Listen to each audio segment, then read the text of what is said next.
안녕하세요. 오늘의 데일리 뉴스레터에 오신 것을 환영합니다. 오늘날의 세계에서 안보 위협과 군사적 긴장이 지속적으로 발전하고 변화하는 가운데 각국이 자국의 국방 능력을 지속적으로 강화하는 것은 중요하고 피할 수 없는 요소가 되었습니다. 특별한 역사와 지정학적 위치를 가진 한국은 군사기술 발전 분야에서 선구적인 국가임을 증명해 왔습니다. 연구개발에 대한 강력한 투자 덕분에 한국은 세계 최고의 국방기술 강국 중 하나가 되었습니다.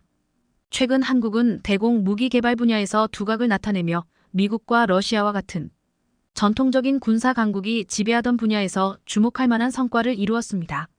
이러한 진보는 한국의 과학자와 엔지니어들의 혁신과 창조 능력을 보여주는 것뿐만 아니라 국가 안보 강화를 위한 분명한 전략을 반영합니다. 이는 특히 북한으로부터의 위협과 기타 지역 안보 요소들의 배경에서 더욱 중요해졌습니다.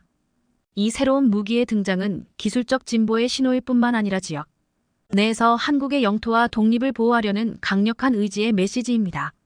한국이 성공적으로 개발하여 세계에 자국의 국방 기술을 증명하고 영토 침략을 의도하는 이웃 국가들에 대한 강력한 메시지를 전달하는 무기에 대해 자세히 알아보겠습니다. 우리 군이 북한을 제압할 비장의 무기 개발을 완료했다. 한국이 세계 최초로 레이저 대공 무기를 배치한다. 26일 충남 태안에 있는 안흥시험장에서 레이저 대공 무기 시험평가가 진행되었습니다. 시험평가에서 레이저를 30회 발사해 3km 밖에 있는 무인기 30대를 모두 맞춰 100%의 명중률을 기록했습니다. 이 레이저 대공 무기는 2019년에 개발을 시작하여 이제 전투용 적합 판정을 받고 올해부터 본격 양산 배치한다고 합니다.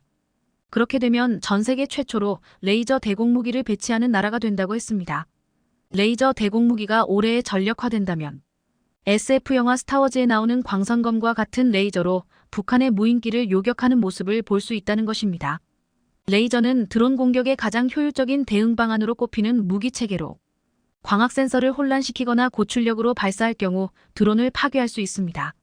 미국도 레이저 무기에 큰 돈을 쓰고 있으나 아직 실전 배치하지 못하고 있는데 한국에서 개발 5년 만에 개발을 완료하고 배치한다는 소식에 모두가 놀라고 있습니다. 이렇게 빨리 레이저 무기가 개발된 데는 지난해 말 사건이 큰 영향을 주기도 했습니다. 최근 무인기 개발에 열을 올린 북한은 지난해 12월 우리 영공을 대놓고 침범했습니다. 우리 군은 발칸포를 비롯해 여러 대공학이 100여 발로 격추를 시도했으나 결국 실패했습니다. 드론 추격을 위해 원주기지에서 출격한 KA-1경 공격기마저 추락했습니다. 이후 우리 군은 무슨 수를 써서라고 북한의 무인기를 막겠다며 구체적인 전략을 짰습니다. 오는 7월에 드론작전 사령부 창설을 준비하면서 드론을 이용해 북한의 도발을 억제하고 드론 전력으로 감시 식별 타격 체계를 강화하겠다고 했습니다. 이러한 전략을 세우면서 완성된 레이저 대공 무기는 지금 북한의 무인기를 완벽하게 제어할 게임 체인저가 될 것이라고 말하고 있습니다. 전문가들은 대포병 레이더나 각종 감시 장비로 드론을 포착하기가 매우 어렵다며 우리나라뿐만 아니라 전 세계에서 드론은 무시무시한 무기가 되고 있습니다. 또한 중요한 것은 값싼 가격으로 만들 수 있기 때문에 비용을 많이 들이지 않고 적에게 치명적인 공격을 가할 수 있는 점이라고 했습니다. 그런데 우리 만든 레이저 대공 무기는 이런 드론을 무력화시킬 수 있는 놀라운 무기라고 했습니다. 레이저 무기는 포탄이 아닌 빛 전자기파 음파의 속도로 이동하는 지향성 에너지로 목표물을 타격하는데 현재 기술로는 마하팔로 가는 극초음속 미사일보다 빨리 레이저를 피하거나 레이저 공격에 대응하는 것이 불가능하다고 알려져 있습니다.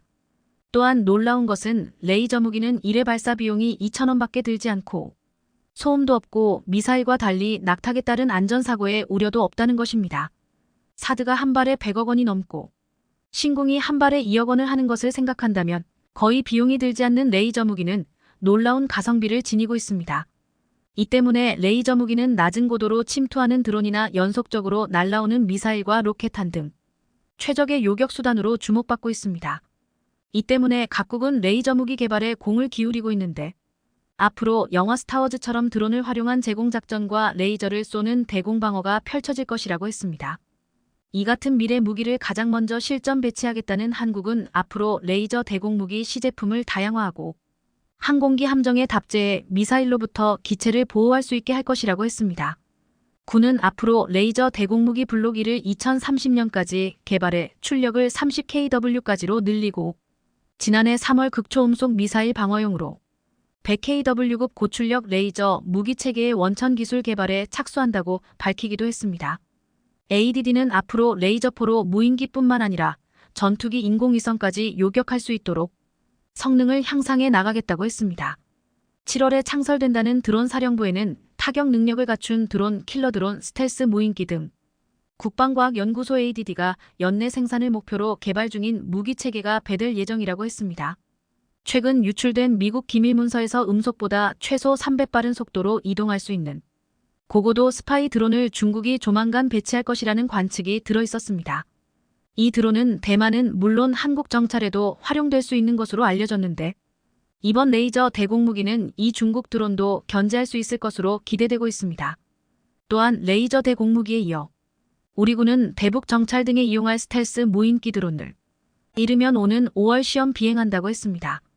대한항공은 지난 2월 2023 코리아 드론쇼에서 적의 레이더망을 획기적을 벗어나기 위한 저피탐 스텔스 무인 편대기를 공개했습니다. 스텔스 무인기를 개발한 대한항공 개발자는 꼬리 날개를 없애 돌출 부분을 최소화한 것이 비결이라고 소개했습니다. 스텔스 무인 편대기는 꼬리 날개 부분을 없애 수평 날개로만 비행이 가능한데 스텔스의 성능을 극대화하려면 돌출되는 부분을 최소화해야 하는데 꼬리 날개를 없애 적의 레이더망에 감지될 가능성을 그만큼 낮췄다는 것입니다. 스텔스 무인 편대기는 유인기 제트기 1대당 34대가 붙어 유인기를 보조하는 동시에 전자파 교란, 정밀 타격, 감시 정찰 등의 독자 임무 역할을 맡게 됩니다. 해당 기술은 미국, 중국 등 일부 주요국만 현재 개발 단계지만 아직 양산이 이루어지지는 않았습니다. 한국은 다음 달 스텔스 무인기를 시험 비행하면서 빠르게 전력화할 구상을 하고 있습니다. 스텔스 무인기를 개발한 대한항공은 드론 개발에서 상당한 기술력을 보여주고 있는데 지난 2021년 세계 최초로 군집 기술을 적용해 최대 4대를 동시에 띄울 수 있는 인스펙션 드론을 개발했습니다. 이는 항공기 동체 외관을 검사할 수 있는데 보잉 737 항공기 기준으로 사람이 하면 10시간 소요되던 검사 시간을 4시간으로 단축시켰습니다. 또한 대한항공은 지난 2014년 무인기 가오리 X1을 개발했습니다. 대한항공은 가오리 X1을 이용해 무인 편대기와 스텔스 무인 정찰기를 개발하고 있는데 이 때문에 이번에 스텔스 무인 정찰기는 더욱더 기대를 받고 있습니다.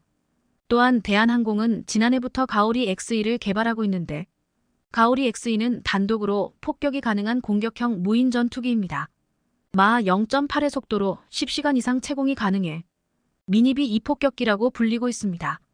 기존의 전략 폭격기에 스텔스 기능이 추가돼 레이더로 보면 작은 새의 크기에 불과해 식별이 불가능한데 호위 전투기 없이 단독 작전 수행이 가능하다고 했습니다.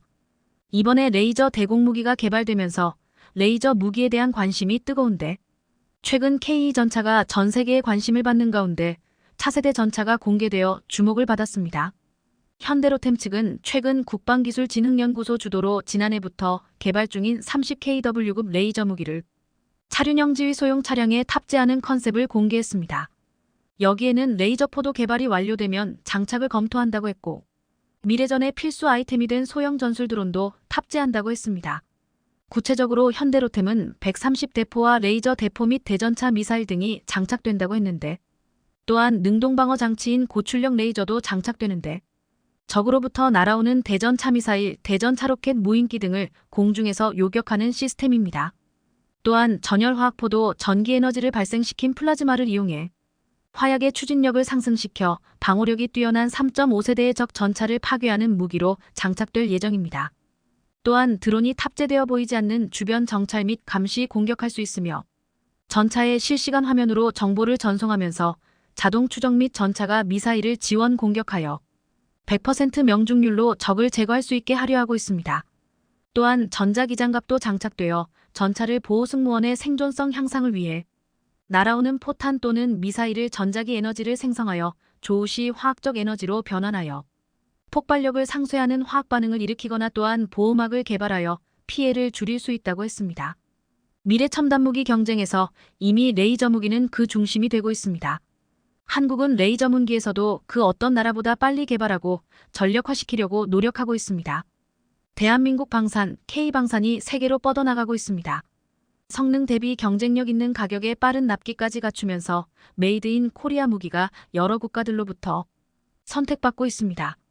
17일부터 진행된 서울 ADEX 2023에서는 국내 방산업체의 최첨단 신기술들의 향연이 이어지고 있습니다. 방산 통합을 이룬 한화그룹을 비롯해 현대그룹까지 각 계열사들이 통합부스를 운영하면서 다양한 볼거리를 제공하고 있습니다. 그중에 특히 현대로템은 평화를 수호하는 내일의 첨단 기술을 테마로 내걸며 폴란드 맞춤형 성능 개량 모델인 KEPL을 내놓은 것처럼 최신 트렌드에 최적화된 수출형 K2 전차를 전시했습니다. 또 차륜형 장갑차 차세대 K3 전차 등 미래 신제품을 공개하고 민군을 아우르는 무인체계 비전을 제시했습니다. 특히 이번에 선보인 차세대 전차 모델에서 놀랄만한 기술이 들어가 화제가 되고 있는데요. 어떤 신기술들이 소개되었는지 자세히 알아보겠습니다. 최근 몇 주간은 이스라엘과 하마스의 전쟁으로 전 세계가 혼란스럽습니다. 로이터 통신 등 외신의 16일 보도에 따르면 이스라엘군의 전차와 병력이 가자지구 국경 인근으로 속속 집결하기 시작했습니다. 앞서 이스라엘은 가자지구 주민 230만 명 중 절반에 해당하는 110만 명에게 13일 0시 기준으로 24시간 내 남쪽으로 대피하라고 통보하며 대규모 보복 침공을 예고했습니다. 대규모 전차 부대가 등장한 지역은 가자지구 국경 인근의 비에리 키부츠입니다. 그런데 국경 인근에 집결한 이스라엘군 메르카바 주력 전차 일부가 철창으로 만든 지붕 모양의 추가 장갑을 포탑 위에 달고 나와 눈길을 끌고 있습니다. 16일 미국 군사 전문 매체 워존에 따르면 메르카바 전차가 이른바 코프 케이지 형태의 추가 장갑을 탑재한 모습이 포착된 건 이번이 처음입니다. 이 매체는 이런 방어 스크린이 달린 모습이 목격된 건 모두 트로피 능동 방호 체계 APS가 탑재된 최신 모델들이라고 전했습니다. 트로피 APS는 레이더에 적이 발사한 미사일이나 로켓 등이 탐지되면 작은 발사체를 쏴서 격추하는 방식의 전차 방호 체계입니다.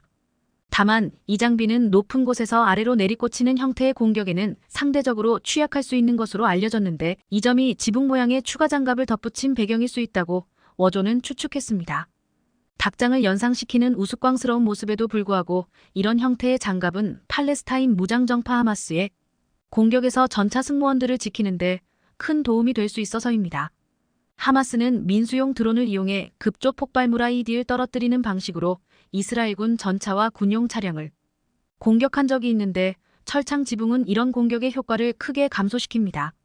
이스라엘군이 이달 7일 이스라엘을 기습 공격해 1,500명이 넘는 사망자를 낸 하마스의 본거지인 가자지구에 조만간 지상군을 투입해 시가전이 벌어질 것이란 전망이 현실화한다면 철창 지붕의 효용은 커질 것으로 보입니다. 탐지가 어려운 고층 건물 옥상 등에 숨어 있다가 로켓 추진 유탄 RPG 등의 휴대용 대전차 무기로 탱크의 약점인 얇은 상부 장갑을 공격하는 전술이 무력화할 수 있기 때문입니다. 슬랫 아머 슬랫 에머로 불리기도 하는 철창 모양의 추가 장갑은 분쟁 지역 등을 중심으로 오랫동안 쓰여왔지만 탱크 상부에 지붕 모양으로 설치하기 시작한 건 2010년대 러시아군이 처음으로 알려졌습니다. 시리아 등지에서 이슬람 극단주의 무장 세력 이슬람 국가 IS를 뿌리 뽑는 과정에서 고지대나 건물 위에서 내리꽂히는 대전차 무기로 인한 피해를 줄이려다 생겨났다는 것입니다. 작년 우크라이나를 침공한 러시아군 전차들도 마찬가지 방식의 개조를 받은 채 전투에 투입됐고 우크라이나군도 이를 모방해 자국 전차 일부에 같은 형태의 추가 장갑을 설치했습니다. 미국의 제블린 등 최신 휴대용 대전차 미사일에는 무력하지만 우크라이나 전쟁을 계기로 탱크 킬러로 주목받게 된 전투용 드론과 RPG 등 구형 대전차 화기를 상대로는 들이는 노력에 비해 상당한 효과를 보였기 때문입니다. 철창 지붕형 추가 장갑은 전차 무게를 늘리고 멀리서도 적에게 탐지되기 쉽게 한다는 등의 단점이 있지만 제한된 구역에서의 시가전이 중심이 될 가자지구 지상전에선 큰 문제가 되지 않을 전망입니다. 이렇게 이스라엘이 지상전 준비를 시작하면서 다시 한번 전장에서 전차가 주목받고 있는데요. 그런데 이번에 서울 ADEX 2023에서 한국이 선보인 차세대 전차 K3에 놀랄만한 첨단 신기술들이 적용되면서 화제가 되고 있습니다. 현대로템이 이번 ADEX 2023에서 평화를 수호하는 내일의 첨단 기술을 테마로 미래 시장을 공략할 첨단 기술력을 선보였습니다. 현대로템의 전시 부스에서는 미래전을 대비할 각종 신제품과 유무인 복합체계 MUMT 구축에 최적화된 제품 등을 만나볼 수 있었습니다. 현대로템은 현대위아 등과 함께 현대자동차그룹 계열사와 통합전시관을 유기적으로 구축하는 등 관람객을 맞이했습니다. 구체적으로는 1층 177평, 2층 60평 등 전체 237평 규모의 대규모 복층 전시관이 마련됐습니다.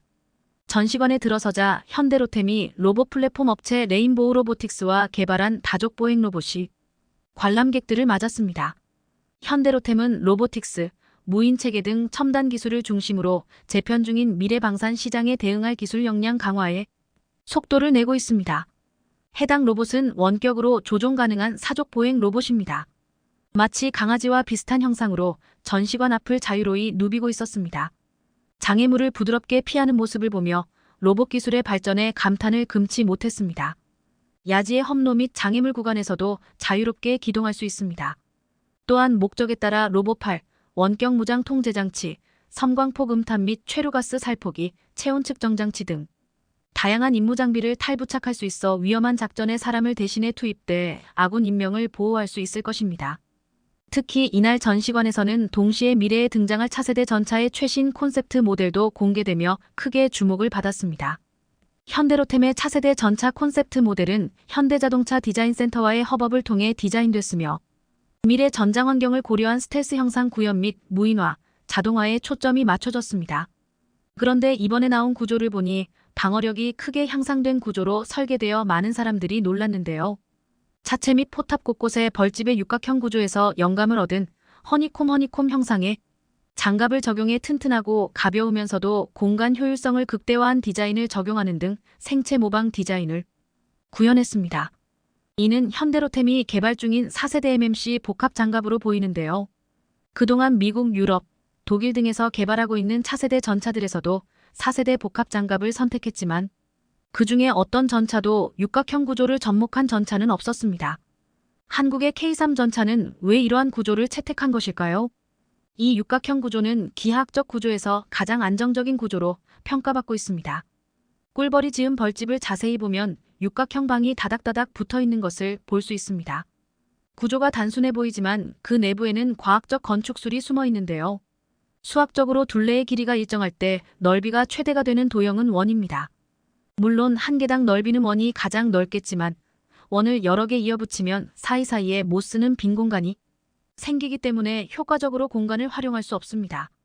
빈틈 사이로 그만큼 균열이 생기거나 할 수 있기 때문입니다.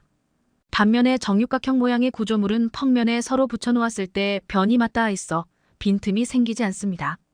물론 정삼각형, 정사각형도 틈은 생기지 않지만 벽면을 이루는 재료가 많이 필요하거나 공간도 좁습니다. 또 외부의 힘이나 충격이 분산되지 않아 쉽게 비틀리거나 찌그러져 변형되기 쉽습니다.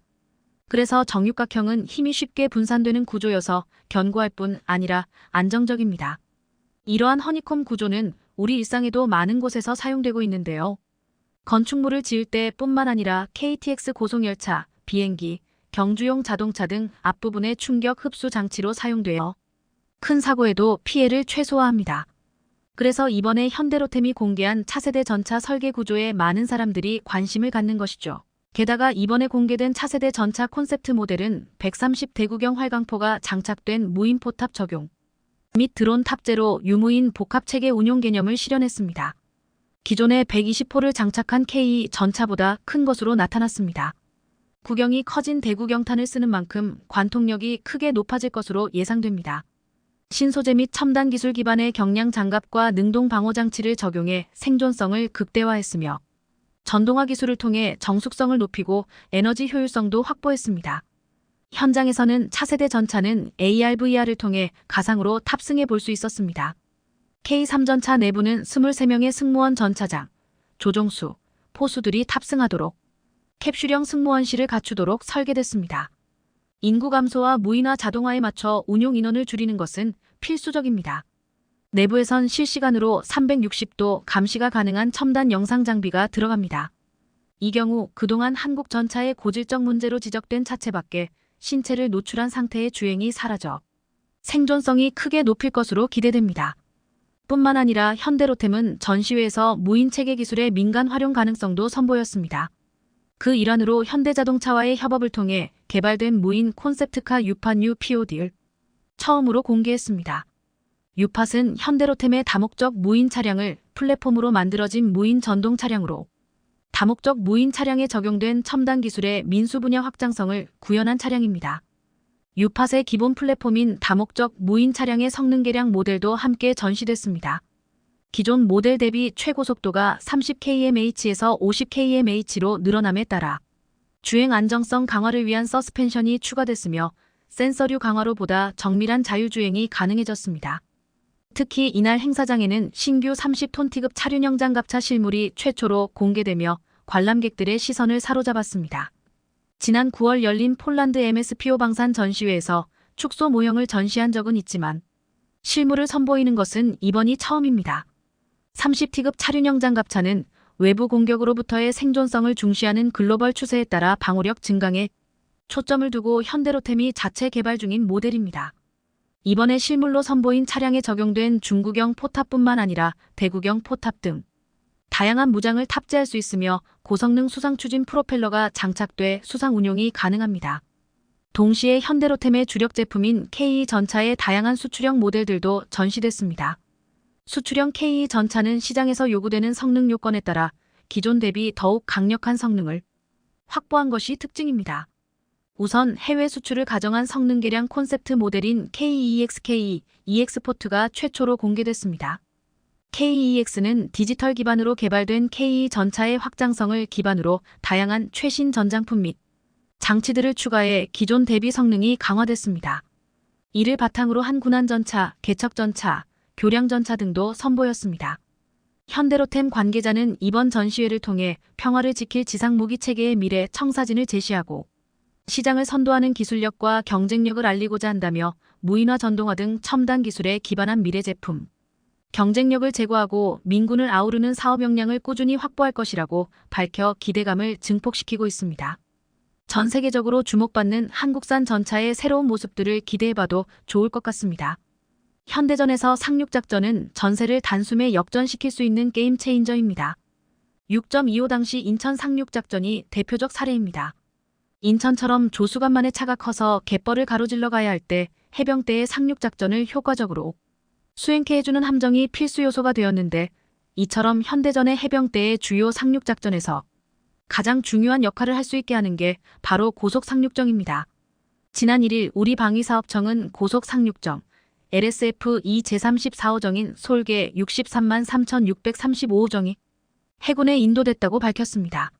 솔개 63만 3,635호정은 우리 해군이 운용 중인 90T급 고속상륙정 선도함의 운용 노하우를 바탕으로 성능을 개선한 후속 함정으로서 지난 2019년 6월 착공 후 4년 만에 우리 해군에 인도된 것이었습니다. 오늘은 우리나라 해병대 상륙작전의 핵심, 신형 고속상륙정에 대해 자세히 알아보겠습니다. 고속상륙정은 함정에서 해안으로 전력을 빠르게 운송하는 역할을 맡는 함정으로 가스터빈을 사용해 고속으로 기동합니다. 스커트 즉 공기주머니 내부에 공기를 불어넣어 함정을 띄우는 공기부양 방식을 적용하는데 마찰이 적은 만큼 빠른 속도를 자랑하고 해상은 물론 저수심이나 갯벌 지역에서도 고속으로 기통할 수 있다는 게 최대 장점입니다. 신형 고속상륙정은 길이 약 28m, 폭이 약 14m, 높이 약 8m 크기로서 해병대의 완전무 장병력을 비롯해 전차나 장갑차 등을 탑재한 채 대형 수송함과 함께 상륙작전을 수행할 수 있습니다. 우리 해군도 고속상륙정의 필요성을 일찌감치 간파하고 그동안 오랜 기간 사업을 추진해 왔는데요. 사실 공기 상륙정은 일반 함정보다 훨씬 비쌉니다. 더구나 연비는 아주 낮고 유지 보수비가 많이 드는 데다가 상당히 시끄럽습니다. 심지어 제작 비용도 많이 듭니다. 1대당 대략 500억 원이 듭니다. 이러니 민간 분야에서는 개발하기가 어렵습니다. 그럼에도 불구하고 해병대의 상륙작전에 필요한 이유는 신형 무기 체계의 발달과 함께 상륙작전의 양상이 상당히 달라졌기 때문입니다.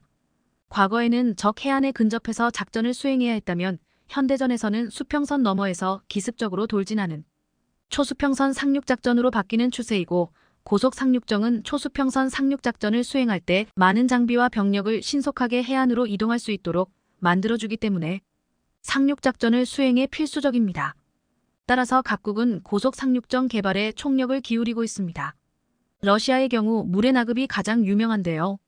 550톤 배수량, 최고의 속도 60노트, 3대의 전차, 8대의 장갑차 탑재, 360명 병사를 싣고도 최고 속도 60노트, 속력으로 무려 500km를 달릴 수 있는 수송 능력을 자랑합니다.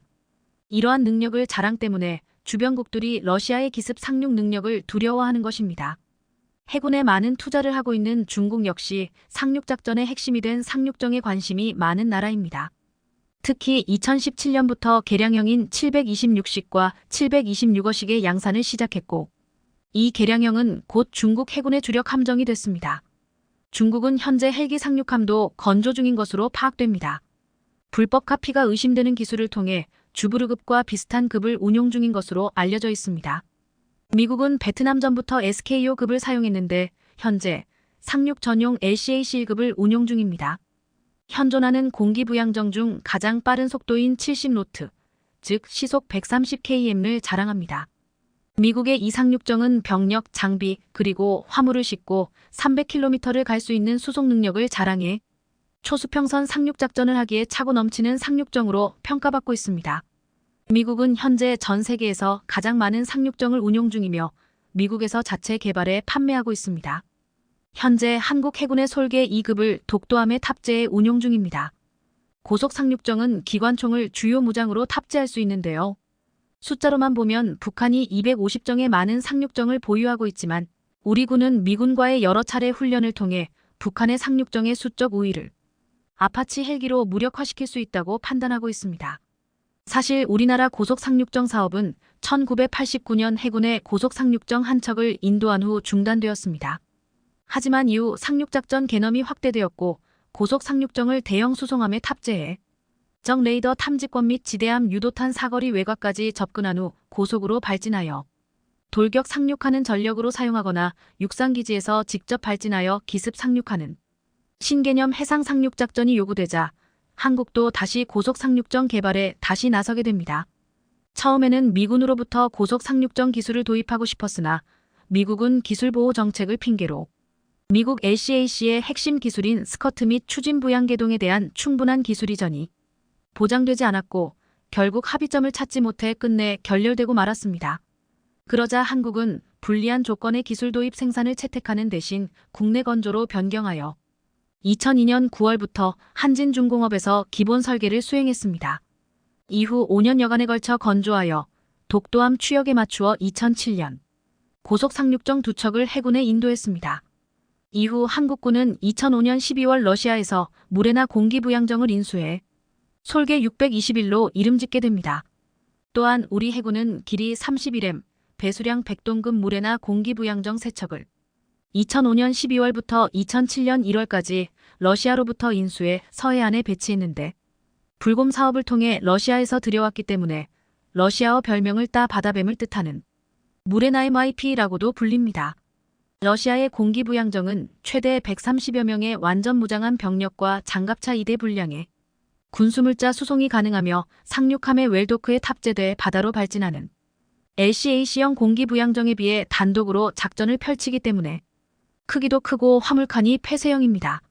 최대 55노트의 속력으로 낮은 수심과 갯벌 지역에서도 운항할 수 있어 인천해역에서 긴급 상황 발생 시 신속한 전력이 가능합니다. 이후 인수된 선도함은 솔개 621로 명명됐습니다. 한국군은 솔개 63만 1632호정을 개발 해군에 인도했고 이후 슬개 631, 632호정이 약점들을 개선하고 보완해 이번에 고속 상륙정 3, 4호정인 솔개 633.635호정을 개발해 해군에 인도한 것입니다. 지난 1일 우리 해군에 인도된 고속 상륙정 LSF-2 제34호정인 솔개 63만 3635호정은 해병대의 완전 무장병력을 비롯해 전차와 장갑차 등을 탑재한 채 대형 수송함과 함께 상륙작전을 수행할 수 있는데요. 랜딩 시패스트 LSF-2선은 가스터빈에서 발생하는 공기압을 배의 주변을 감싸고 있는 스커드에 보내 함정을 띄우는 공기부양 방식을 적용해 해상은 물론 저수심이나 갯벌 지역에서도 고속 기동할 수 있습니다. 이번에 인도된 신형 LSF-2은 길이 약 28m, 폭 약 14m, 높이 약 8m, 배수량 95톤의 LCAC형 공기부양정으로 전차 1대와 병력 150명을 태우고 최대 40노트 시속 74km의 속도를 낼 수 있으며 추가 연료 보급 없이 최대 185km까지 항해할 수 있습니다. 기존 대비 무게가 10톤가량 늘어난 100톤급 함정입니다. 고속 상륙정의 존재 의미는 적 해안으로부터 50km 이상 떨어진 곳, 즉 레이더와 유도탄 사정권 외곽 초수평선에서 불시에 적 해안으로 접근하도록 하는 게 그 목적인데요. 이번에 해군에 인도된 우리 군의 고속 상륙정 LSFE는 기동 시작하자마자 순식간에 부풀고 선체 회전, 진수까지 기술의 진면목을 보여줬는가 하면 특히 한국이 자랑하는 K방산의 대표 주자 중 하나인 K 흑표 전차와 150명가량의 완전 무장한 중대 병력을 적의 해안가에 신속하게 상륙시킬 수 있다는 것을 보여줬습니다.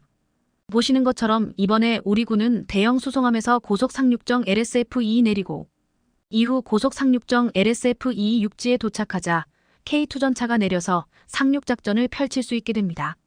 즉 K 전차가 바다에서도 순식간에 시속 74km로 이동할 수 있다는 의미입니다. 신형 LSF-2는 60톤의 화물을 실어 나를 수 있기 때문에 이곳에서 K 흑표 전차가 내리는 모습은 신형 LSF-2의 압도적인 수송 능력과 위용을 보여주기에 충분했다는 평가를 받고 있습니다. 더구나 우리 군은 적의 고속 상륙함을 무력화시킬 수 있는 고속 상륙함 뉴킬러 비궁까지 가지고 있습니다. 비궁은 한국과 미국이 공동 개발 중인 적외선 액티브 유도 70 히드라 70 로켓으로 새로 개발된 비궁을 KA-1에 장착해 시험 발사를 해보니까 8km 밖에서 고속으로 움직이는 함정을 정확히 맞추는 타격력을 갖추고 있었던 것입니다. 삼면이 바다인데다가 상륙작전의 중요성이 그 어느 나라보다 중요한 한국으로서는 고속 상륙정의 성능이야말로 그 어떤 나라보다 중요하며 이번에 인도된 신형 고속 상륙정은 향후 우리 상륙작전의 핵심이 될 것으로 기대됩니다.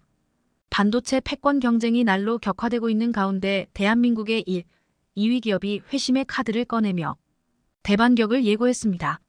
현재 전세계 파운드리 점유율 1위의 대만 TSMC는 CEO가 모두 대만계인 엔비디아와 AMD와 손잡은 덕분에 몸집을 키울 수 있었습니다. 그리고 애플 물량까지 받아 안정적인 매출을 바탕으로 글로벌 파운드리 시장의 주도권을 쥘 수 있었습니다. 기술도 기술이지만 이런 전략 덕분에 지금의 자리에 오를 수 있었다는 게 반도체 업계의 평가입니다. 그런데 삼성의 추격도 결코 만만치 않은 상황으로 최근 이재용 회장과 엔비디아 젠슨 황 CEO가 미국의 한 이식집에서 회동한 장면이 언론에 노출되며 TSMC에게 위기감을 안겨줬는데요. 최근 챗GPT 등 시반도체 수요가 증가하면서 반도체 업황 반등이 가시화되고 있다는 전망이 나옵니다. 실제로 얼마 지나지 않아 엔비디아가 차세대 고성능 GPU에 TSMC 대신 삼성의 3나노 파운드리를 활용할 거란 예측이 나오며 분위기가 달라졌음을 짐작해 했습니다.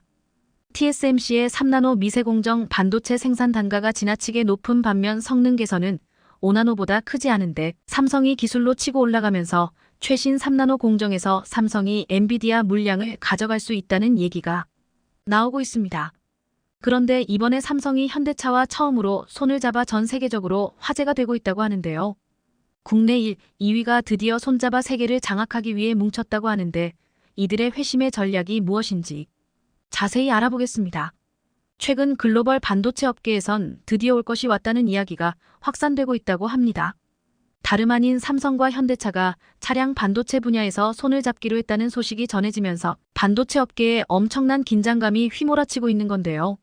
가뜩이나 반도체 패권을 두고 각국이 치열하게 경쟁하고 있는 상황에서 글로벌 시장에서 독보적인 지위를 보유한 두 기업이 머리를 맞대자 두려움이 벌써 앞서고 있기 때문입니다. 반도체 업계에 따르면 최근 현대차가 첨단 운전자 보조 시스템 ADAS와 인포테인먼트를 구현하는 핵심 칩 설계와 생산을 삼성에 맡긴 것으로 확인됐습니다. 반면에 삼성은 현대차가 요구하는 사항을 받아 해당 칩을 설계하고 선단 공정에서 생산을 해주기로 했는데요. 해당 소식이 글로벌 반도체 업계를 발칵 뒤집어 놓은 이유는 현대차와 삼성이 반도체 위탁 설계와 파운드리 계약을 맺은 게 사상 처음이기 때문입니다. 글로벌 시장에서 이름을 날리고 있는 두 기업의 험업이 비교적 쉬울 수도 있었을 텐데 어려웠던 건 선대 층수 시절 삼성자동차로 불거졌던 견제가 있었기 때문입니다. 실제로 이런 이유로 국내 양대 그룹이 협업하리라곤 그 어느 누구도 쉽게 생각하지 못했을 겁니다. 하지만 이번에 국내 재계 맞수인 삼성과 현대차가 차량용 반도체를 매개로 손을 잡으면서 이들 관계가 전기차, 자율주행차 시대를 맞아 협력을 확대할지 관심이 집중되고 있습니다. 그동안 현대차는 미국 퀄컴, 엔비디아, 인텔 등으로부터 반도체를 공급받았었는데요. 차량용 반도체는 차량의 안전성과 직결되는 부품 특성 때문에 장기간 협력 관계를 유지해온 반도체 기업들이 독차지해왔던 게 사실입니다. 삼성의 메모리 반도체 칩도 현대차에 탑재하긴 했지만 주요 공급업체는 아니었는데 감염병 사태 이후 현대차의 생각이 확 달라졌습니다. 국내에서 칩을 조달해야 할 필요성을 인식했기 때문입니다. 삼성의 경우 차량용 SoC 개발 이력이 적지 않은데 아우디 차량용 인포테인먼트용 SoC는 물론 테슬라가 처음으로 내재화한 오토파일럿용 SoC 역시 삼성이 설계와 양산을 성공적으로 해냈었습니다. 이에 따라 2020년 정의선 회장이 삼성 SDI 천안 사업장에, 이재용 회장은 같은 해 7월 현대차 남양연구소에 방문하는 등 본격적인 교류를 시작했는데 이런 협력의 결과물이 이번 차량용 반도체로 귀결된 겁니다. 이런 흐름 속에 앞서 7일 삼성이 차량용 프리미엄 인포테인먼트용 프로세서인 엑시노스 오토 V920을 현대차에 공급하기로 했다고 밝힌 건 의미가 무척이나 깊은데요. 제품 공급과 관련해 특별한 발표가 없었던 다른 관계사 사례와 달리 이번에 삼성의 엑시노스 오도 V920 공급 소식은 공식 발표로 공개됐기 때문입니다. 그만큼 미래차를 겨냥한 삼성과 현대차의 협력 관계가 공식화되는 신호라는 해석입니다. 엑시노스 오토 V920은 삼성의 프리미엄 IVI용 프로세서로 기존 제품에 비해 CPU 성능이 1.7배 향상됐을 뿐 아니라 차세대 GPU를 탑재해 그래픽 처리 성능이 2배 빨리 졌습니다. 이를 통해 운전자는 고사양의 게임을 비롯해 더욱 실감나는 그래픽 사용자 인터페이스를 경험할 수 있다고 합니다. 이외에도 최신 연산 코어를 적용해 신경망 처리 장치 성능도 2.7배 강화됐는데 운전자의 음성을 인식하고 상태를 감지하는 모니터링은 물론 주변을 빠르게 파악해 안전한 주행 환경을 제공합니다. 이런 삼성의 엑시노스 오토 V920은 2025년쯤이면 현대차 고급형 차량에 탑재된 것으로 보이는데요. 이렇게 삼성과 현대차의 첫 협업이 성공적으로 마무리된다면 현대차는 점진적으로 외산 비중을 줄여나가 삼성의 물량으로 대체할 것으로 전망됩니다. 실제로 자동차 시장 방향이 전기차, 자율주행차 쪽으로 바뀌면서 이전보다 고성능 차량용 반도체에 대한 수요가 느는 만큼 삼성과 현대차가 상호 보완적인 관계를 형성할 가능성이 높은데요. 게다가 현재 삼성은 LG와도 협력을 가속화하며 중국의 추격을 따돌리고 있는 상황입니다. 실제로 가전업계에 따르면 삼성은 이르면 9월 LG 디스플레이에 83형 OLED 패널을 탑재한 TV를 공개할 것으로 보입니다. 삼성은 최근 83형 OLED TV 모델에 대해 전파 인증을 완료했는데 통상 전파 인증 후 3개월 이내에 출시가 이뤄진다는 점에서 하반기 출시가 예상되는데요. 해당 제품은 삼성의 첫 83형대 OLED TV로 처음으로 삼성이 아닌 LG 디스플레이 화이트 올레드 패널을 탑재합니다. 이렇듯 삼성과 LG의 OLED 동맹은 글로벌 OLED TV 시장 공략이 시급한 삼성과 수요도나 해소, 수익성 개선 과제를 안고 있는 LG 디스플레이의 이해관계가 맞아 떨어진 결과라는 평가입니다. 그런데 사실 삼성과 LG 디스플레이의 TV용 OLED 패널 협력은 전례 없는 일인데요. 과거 삼성이 LG 디스플레이에서 LCD를 구매한 적 있지만 이는 갑작스런 공급망 이슈가 벌어졌을 때 일부 물량에 한해서였습니다. 무엇보다 삼성과 LG는 디스플레이는 물론 전 세계 TV 시장을 놓고 경쟁하다 보니 협력에 소극적이었던 게 사실입니다. 하지만 이번엔 초기 단계인 프리미엄 TV 시장 개척에서 삼성과 LG의 이해관계가 일치하면서 파격적인 협력으로 이어진 것으로 보입니다. 특히 삼성과 LG 디스플레이의 협력은 세계 1위 TV 업체와 세계 1위 OLED 업체가 힘을 합치는 것이어서 중국에 빼앗긴 대형 디스플레이 주도권을 되찾는다는데 큰 의미가 있다는 해석입니다. 삼성과 LG가 미래 먹거리로 나란히 차세대 디스플레이를 지목한 상황에서 함께 시장을 키워 성장하지는 퉁 큰 결단이 작용한 것으로 보이는데요. 한편 전장 분야에서는 삼성 vs LG의 대결 구도를 형성하고 있지만 결국 이러한 경쟁이 한국 산업이 전체적인 발전과 경제적 효과를 가져올 것으로 기대됩니다. 우선 전자업계에서는 LG전자의 전장 부문 수주 잔고가 을해 100조 원에 이를 것으로 내다보고 있는데요. LG전자의 전장 사업은 2013년 자동차 부품 설계 엔지니어링 회사 VENS를 인수하고 이를 전담하는 VC 사업본부를 출범하면서 시작됐는데 2018년 취임한 구광모 회장 역시 전장 사업의 내실을 다져나가고 있습니다. 실제로 LG전자는 앞서 2018년 오스트리아 헤드램프 기업 GKW의 지분 70%를 인수했는데 GKW가 BMW, 벤츠, 포르쉐 등을 주요 고객사로 두고 있는 만큼 글로벌 완성차 업계로 진출할 교두보를 마련했습니다. 재작년엔 글로벌 전장업체 마그나와 손잡고 LG 마그나를 설립했는데 설립 2년 만에 연 매출 1조 원 돌파를 앞두면서 LG전자 전장 사업 중 기장 가파른 상승세를 보이고 있습니다. 앞서 2016년 삼성도 80억 달러를 투자해 하만을 인수했었는데요.